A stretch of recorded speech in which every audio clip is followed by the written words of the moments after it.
And so what I would like to do here in this video, for part one of this video, is to go through the process of showing how I would recommend one could do a internal assessment project for the IB Computer Science course. And of course, you can also use this video as just a general idea on how to do kind of a high school computer science project at the grade 12 40S level, but it's specifically for that IB computer science course. All right, so let's start by also making some assumptions here. Let's assume that you don't really know where to start and you don't really know what to do. I'm going into this completely blind, like as if I don't have any sort of preconceived stuff all planned out. All right, so what I would recommend is, in order to do this, I'm going to look up the IB Computer Science curriculum. That way I can get a feel for what this project actually is. So the first couple links probably just take me to the IB itself. But a lot of websites, a lot of teachers, including myself, have the curriculum posted. And let's see, this one I think should have it posted. There it is. So here's the current IB Computer Science curriculum. And I'm going to scroll way ahead in this curriculum to the final section here about the assessments, right? About how this is assessed. And you can see here that the internal assessment is worth 20% of your final grade if you're a higher level student. And if you're a standard level computer science student, it's worth 30%, with the other 70% being the exam or paper 1 and paper 2. In the higher level, it's 3 papers, paper 1, 2, and 3, and they add up to 80% of your total grade. But let's focus on this internal assessment. As you can see here, there's a lot of write-up in the IB about it, but it's something that I or your computer science teacher will mark, and then it's also moderated by the IB, where you write a solution to a problem using computer science skills, and then you get it all documented and all put together and handed in. Okay, let's go a little further into this. There's even more description of this. Again, I'm not going to go through the entire thing because it's a lot to read. And what I want to do is kind of optimize our timeline here. Let's assume I'm this student and I've read through a lot of this stuff. And I've read through what this stuff kind of is and what it is, what it isn't. And what I've done is I've made a quick summary of this. So here's that summary, right? That the IB internal assessment, what are you completing? You're completing sections A, B, C, D, and E, okay? Now, what do those mean? Well, section A is just a planning document. It is a written section that you write up that you want to do before you start programming to kind of plan out what you're going to be doing. That was what the IB had in mind, is it kind of plans out your strategies. I realize as well that a lot of you students, when you get into computer science projects, you dive right into the coding, and then later you might come back and write some sort of planning document at the end or somewhere in the middle. I get that too, but that's what it is. It is a written section. It's worth a total of 6 points. Section B is also a written section. Now what this one is they call it the solution overview. It's kind of like a little journal showing kind of as you work through your programming solution, kind of what you are doing at each sort of stage of it. So a quick way to think of it is like a little journal of what's going on. Then there's also a section E that's also a written section. That's, you could kind of think of as a conclusion. They call it an evaluation. All 3 of these parts are worth 6 points, and they really don't have anything to do with programming. They're all written sections that are assessed by the IB. I mean, yes, they have something to do with the program you write, but they're assessed on the written work, okay? Section A you would do ahead of time, right, before you start your programming. Section B you would do while you're programming, this is kind of a journal, and section E you would do after the program is completed. That's the theory behind them, okay? In addition to those, you are given 12 points for the actual solution you develop, your actual programming project. So really, that's really your code, right? That's where they actually see the project and what it did.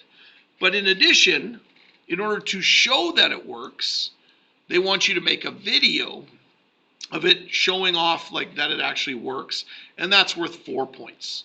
So if you were to kind of add them up, okay, 6, 6, 12, 4, 6. It's a total of 34 points. Okay, the written section is worth 53% of those points. The code is worth 35% of those points, and the video 12, if you do the math there and kind of add them up. So it is a way that you can kind of budget your time. So you now know that the entire IB project is worth either 20 or 30% of your overall IB grade. Out of that, the written portion is worth the most marks, 53%, the code at 35, and the video at 12. So now you can kind of feel out sort of where you should be spending your time, okay? So what's your process? Well, like I said, you should start with the written section A, but I get it. A lot of you want to dive into the code. You know that usually takes the most amount of time, is writing the code and solving the problem. And so these two are kind of done concurrently at the same time. You do some written work, you do some code, and then obviously the conclusion part would be done after the code's done, after the project works. And similarly, the video would be made after it's all done, okay? As your computer science teacher, for those of you who are in my class, I am here for help and advice all the way through this process. And if you're watching this video and you're not my student, you should approach your IB computer science teacher to be your advisor through this process. Okay, so what should you be doing as a student? And what should I be doing as your advisor? Well, as your advisor, I should be answering any questions, and as the student, you should be asking those questions to get help with your IA and clarification. That's what I hope this video is doing, right? To help explain what the IEA is and to help develop it in case you get stuck. But as well, I assume that most of you are studying for your IB computer science exam. So you have to continue your classwork as well. So a lot of the IB internal assessment has to be considered something you do outside of class time. All right, so let's now simulate the idea of getting started on this, and specifically getting started on section A. But if you are a student in my class, if you're a student of Mr. Wachs's and Mr. Wachs's class, one of the great resources I think you can tap into is my website. If you're not one of my students, to find my website, just Google my name, Mr. Wachs, okay? Spelled as such, okay? Even if you don't leave a space in between, should be fine. Google should be able to find my website very quickly, okay? mrwachs.wordpress.com, okay? And then from there, you can access all my different computer science courses. So whether it's computer science 20S, 30S, 40S, AP, IB, you've got all those courses where you can look through the content as a resource, okay? Another good resource while you're on my website is a link to my GitHub page, specifically for code, right? So that's where you can get some code that you can use to help with the development process. So I don't know if we'll do that in this part of the video, but that will be definitely something we'll be tapping into moving forward. It's because this is an IB specific video, I'm going to go to this page, the Computer Science IB page. Okay, and if I scroll down, you can see lots of links over the years, different sort of resources here that you can go through. Right, like you can see here, related course links. It does link to the other courses, so you can get at all the materials, the IB specific materials. There's videos. Again, if you're my student, you know this already, right? You already know all of this. But if you're not one of my students, that is a good resource to tap into. All right, so we're going to get started on this section A. As I said, it's a written section. It's worth 16 points out of the total of 34. So it's worth, this section alone is worth 12% of the total IA mark. Okay? Now what I have in here is some tips that we'll go through. And then I'll also show you at the bottom here the actual marking sheet from the IB and the parts that I've kind of highlighted in it. But since it's a written section, I'm going to open up a Microsoft Word document. Assuming I was a student, I would get started writing this, right? So I'm going to open up Microsoft Word, open up a document, and get started on it, okay? I'm going to start by saving this. I'm going to save it someplace simple where I can find it quite easily, like my desktop, right? I don't need to go anywhere fancy with it, but I'm just going to put this on my desktop. So, File, Save as, browse, and desktop, and I'll just call it section A. Okay, section A. Now, I'm not going to be fancy formatting, but I'll do a little formatting. I don't like this Calibri, so I'm going to just switch to something like Times New Roman, or I actually like Bookman old style, and I'm going to go up to size 12. I'm also going to increase my margins so I have a little more space, so I'll narrow up the margins. Okay, so my section A, okay? I'm going to write a little bit about this project. Okay, and I'll make a few things bold and make that a little bit bigger. Okay, so again, imagining I'm in the scenario of you students, like I am a IB computer science student from Winnipeg, Manitoba, Canada, period. And yeah, I'm not a great typist. That's no surprise to those of you who are my students. So this is just a starting point, right? I'm just getting started on this written work, kind of getting a little bit of it down. But let's actually go take a look at what we should be writing about here in section A. So section A, the planning section, is definitely a written section. It's not affected by the code or the video. It's just marked on what is written down there. You have to give an identified client. Now, you can be your own client for sure, but then state that in your write-up. You can have a real client like your uncle or one of your teachers or your buddy down the road. You can create a client, right? That's a little iffy, but like you could say, well, my cousin wanted me to make this video game. I would rather be that, like, if you are going to be your own client, state that I am my own client, okay? You should have an identified advisor. Of course, that should be your computer science teacher, but it could be others as well. Like maybe you have a family member, your dad or your mom or your uncle who are software developers, or maybe you had a sibling who did IB computer science and they're helping advise you. But you want to identify the person advising you on this project. So you identify yourself, you identify your client, and you identify your advisor. And then lastly, I think this is the most important thing. You have to say why you're developing this project. Not what you're developing. Why are you developing it? Why are you doing this project? And don't just say, because the IB makes me. That's not the idea. So this is where it's going to get into the next section. But let's get a little of this written stuff done here. Now, as you already saw, I'm not a great typist. And although I'm using Microsoft Word here, Microsoft Word has a dictate feature where you can actually dictate the text in, but so do other programs, including, so for example, I'm going to use Google Docs here. I'm going to use Google Docs to make a document here because you may not have Microsoft Word. So there are other programs, right? But I'm going to use a tool here called voice typing. Okay, so it'll just type for me, so I don't have to worry about my bad typing skills here. So I'll kind of continue where I left off there. So I've been taking computer science courses for the last 3 years. My advisor for this program will be my IB computer science teacher, Mr. Walks, period. New paragraph. My client for this project is a teacher who works in the food services area of my school and often takes a number of phone calls from food suppliers to get the supplies for teaching the course and also running our school's cafeteria, period. When the teacher takes the calls, they often write down notes on scrap paper beside the phone and later have trouble finding and sorting through these little scrap notes about all the details of the orders, period.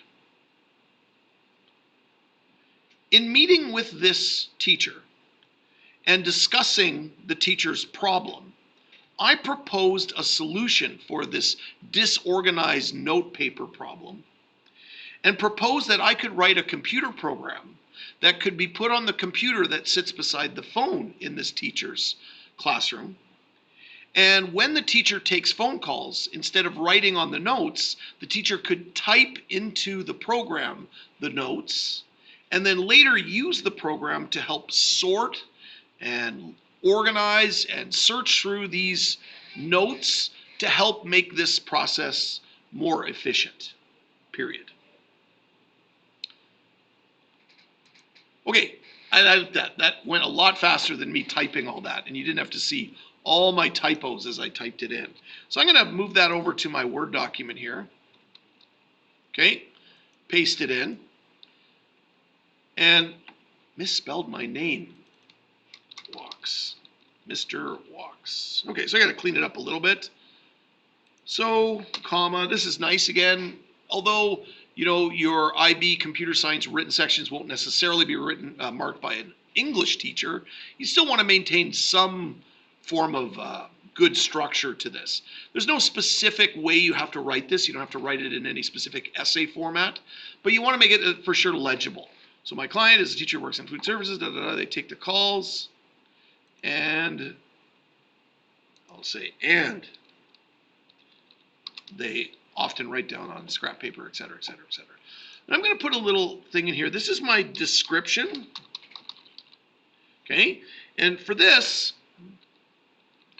I'm going to go back to this because it says the suggested section you should be writing a description and rationale.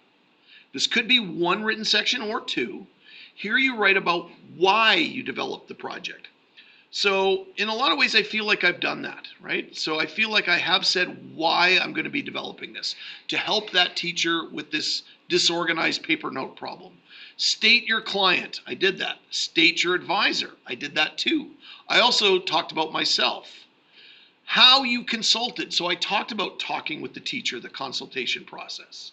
Okay? So that's what I'm looking for. Now let's just take a brief look down here at the difference between getting a 3-4 from your marker and a 5-6 in your marking. Notice I've highlighted some of these areas. So here it says an appropriate scenario providing evidence of consultation. So I think I have provided that evidence. And it says whether I've stated it or described it.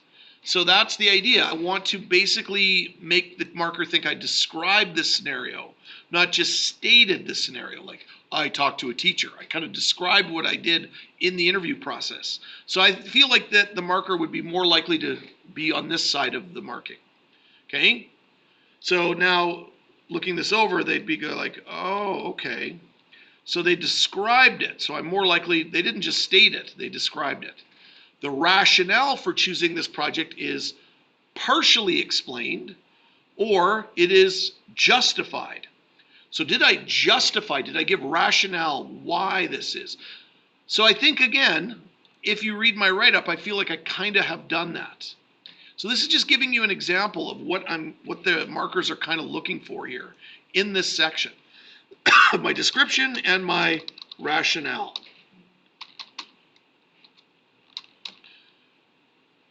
And again, cannot spell. Okay, rationale.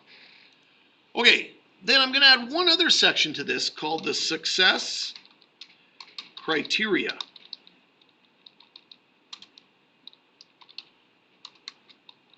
Okay, so what's this going to be?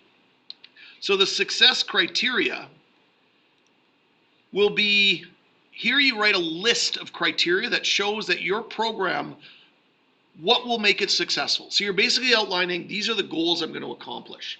This is what I need this thing to be. I need it to be successful, and here's what will show that it is. Now here I also advise a range of criteria. Okay, and we'll get into that as I do the sample here. Because you can see here that word range appears right here versus some appropriate criteria. We don't want them to say, you just gave us some appropriate criteria. We want to see that we gave a range, right? So you don't want these things. We want our markers to be checking off, not partially, but justified. Not just stated, but described. And actually have a range there. So this is where I want to put a check mark here, that I did that.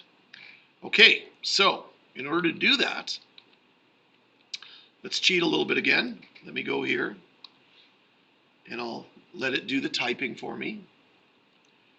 Okay. To be successful and to solve my client's problem, comma, I will state 3 potential solutions to demonstrate success, colon, new paragraph. Best case scenario, colon. The program will be fully functional with all potential features listed below, colon. Okay, so I'm going to take this, and I know it made some typos, and put it over here, paste it in, kind of help set this up. To be successful in, it should be, and to solve my client's problem, I will state 3 potential solutions to demonstrate success. Okay, so I'm going to use, like, Word has one numbering features. Number 1, best case scenario. What would be the best case scenario? Right here. The best case scenario that the program will be fully functional with all the potential features listed below. So I'm going to list them down here. So I'm going to list a bunch of features that will kind of demonstrate that that was my best case scenario. But now I'm going to back up, okay? I may not reach all these features. So I'm going to make a typical case scenario. This is, I think, a little more likely, right? A little more likely that in this case, I'll have that sort of scenario. So let me dictate again, because I don't want to show you guys again how terrible a typist I am. So the program is fully functional with some features. Bracket means did not have time or the technical features implemented that I wanted in the time allotted, close bracket. This scenario can be summarized as, okay, so let's put that over there. I didn't want to type that. And I know I said open bracket, I was hoping it would do that. So open bracket means close bracket. That was me actually wanting it to type a closed bracket. Okay, so what's my typical case scenario? The program is fully functional with some features, which means, I should maybe say that, which means I did not have time nor the technical features implemented that I wanted in the time allotted. Maybe I'm saying time twice. And again, I'm just getting picky to have, yeah, that's fine. Okay, so similarly right here, I'm going to also place some other features. Okay, and then this finally takes me to my third scenario. Okay, so let's do some dictating here.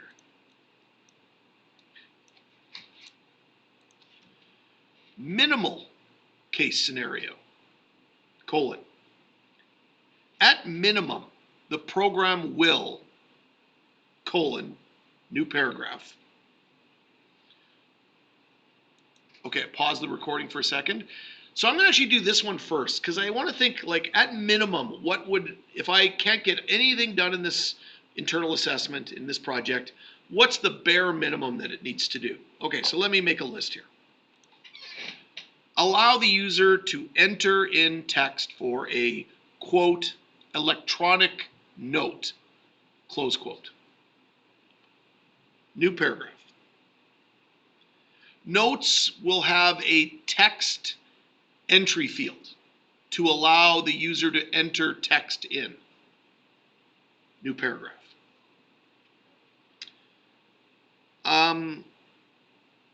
Allow the user to enter more than one note, a list or a group of notes. New paragraph. Oop. Something went wrong. Okay. Well, let's just take that as is over to Microsoft Word and paste it in. Okay, so my minimum case scenario, at minimum the program will, colon, allow the user to do this, note that, da, da, da. So it's coming together a little bit. Just let me clean this up a little bit. Okay, so allow the user to enter text for an electronic note. That was supposed to be in quotes, electronic note. Notes will have a text entry field to allow the user to enter text into the program. Okay. Allow the user to enter more than one note. A list of notes. Okay. And then what I was also hoping to dictate something like the user interface, and I'm going to just shorten that to UI, will be dialog boxes or console input output. I mean, at minimum, I could do that, right? I could make little, for those of you doing it in Java, little J option pane boxes, or if you're doing it in Visual Studio or something like that, little message boxes. Or maybe it's just like in Python, I'm just entering it at the command line, right? So that would be like the minimum case scenario, or the minimum case of requirements, okay? Maybe I'll change the word scenario. I said it in all the best case, the typical case, and the minimal case. The minimal case requirements for success. So I'm going to use that. And so I'm just throwing the IB's words right back at them. The best case, typical case, minimum case requirements for success. Okay, so now I'm going to take that and move it up a notch to the typical case. I'm going to try to do this dictate again. Hopefully that will work. Erase this. Okay, let's see if we can get this working now. We'll meet all the minimum features. New paragraph. Save the notes to a permanent file so they can be retrieved the next time the program runs. New paragraph. Notes will have a date entry field. New paragraph. Notes will have a title entry field. New paragraph. New paragraph. The user interface will be some form/frame with controls like text boxes, comma, labels, comma, and buttons. Okay, so let's take that over.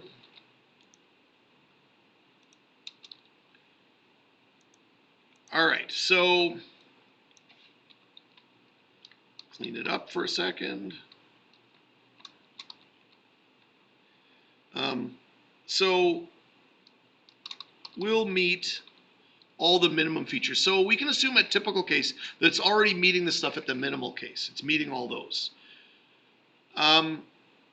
This was supposed to be save the notes to a permanent file so that, unlike in the minimum case where the user would have to keep the program running all the time, now the user can shut the program down, and when they come back to the program, the notes they created would be saved. That's a little more complicated, but I would say that would be typically what I would expect of this program. The notes will have not just a place where you enter the text, but a date and a title. That way it'll be maybe easier for us to sort them. A date entry field, I have this, and then I'm supposed to have a new paragraph. Notes will have a title entry field. Okay. The user interface now will be a form or a frame with, and again, I'm not sure what term you're used to, depends on sort of where you've learned this. More like a visual user interface. Okay, so now we're going to move up to the best case scenario. I may not reach this one, but let's see where I get to by the time I get this done. So for this, it will meet all the typical and minimum features. So now it meets both of those and goes beyond those. So this is what I mean by a range of success criteria, right? It's criteria in a range. Like I could meet this one, but I could get all the way up to this one. Okay, let's try the dictate again.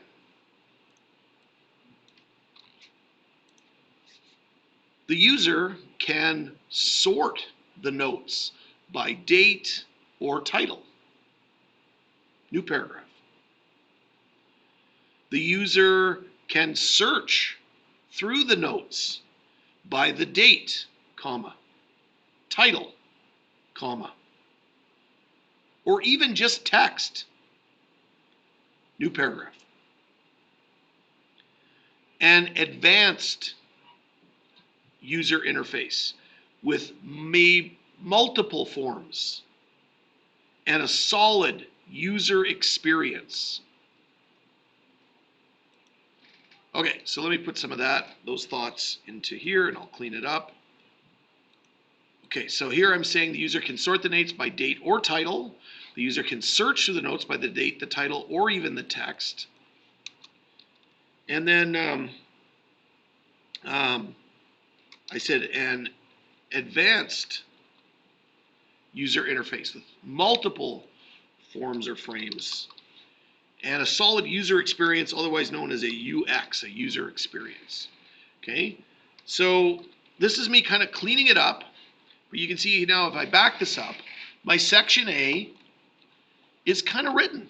It's kind of written out there. I got this stuff down there, and then there's one other thing I'm going to suggest for this section A, okay, that I think would be necessary. And this looks pretty good. I've got kind of everything I need here. I'm going to combine this here, say, and a date field and a title field. Just so I don't have to go to a new page here. Because I'm going to also add my word count here. The word count so far. The word count for section A. Because in Microsoft Word, I can see it sitting right there. Right? It's just sitting right there. If I was in Google Docs, this also has the ability to calculate a word count as well. So this is easily done with these word processors. So the word count right now is 475 words. Okay, so I'm just going to have that on my section A, all ready to go there for this section. Okay, it's already saved on my desktop. And let's just jump back here.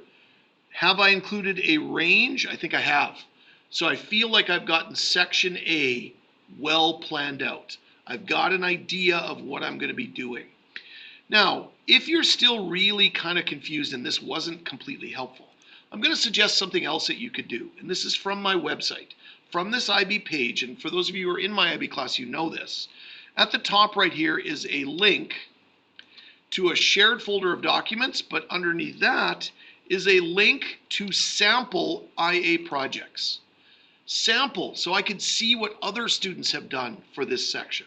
So I'm going to click it, and I'm going to look in there, and I have 72 different examples of IA projects over my time teaching this. So I'm going to just open number 66, just at random. I'm going to go into documentation, going to find the section A, and I can read what this student did. They wrote a scenario, they wrote a rationale, and they wrote some success criteria.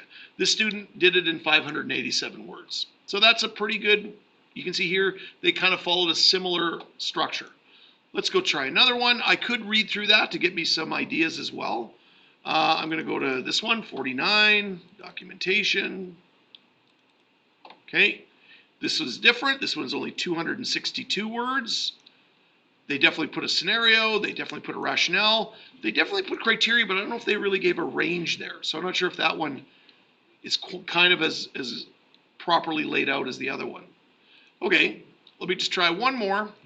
And again, what I'm recommending here is you would spend a lot more time maybe comparing and contrasting these. So I'm going to go way down. I'm going to go all the way back to one of the early ones. Maybe not number 1, but let's say number 3. And I'm going to go into documentation, section A. Okay, 291 words. I could read through this one and get a feel for what it is. You can see identified clients. In this case, it was the student's dad. It's laid out right here. So again, you can get all those ideas out of this.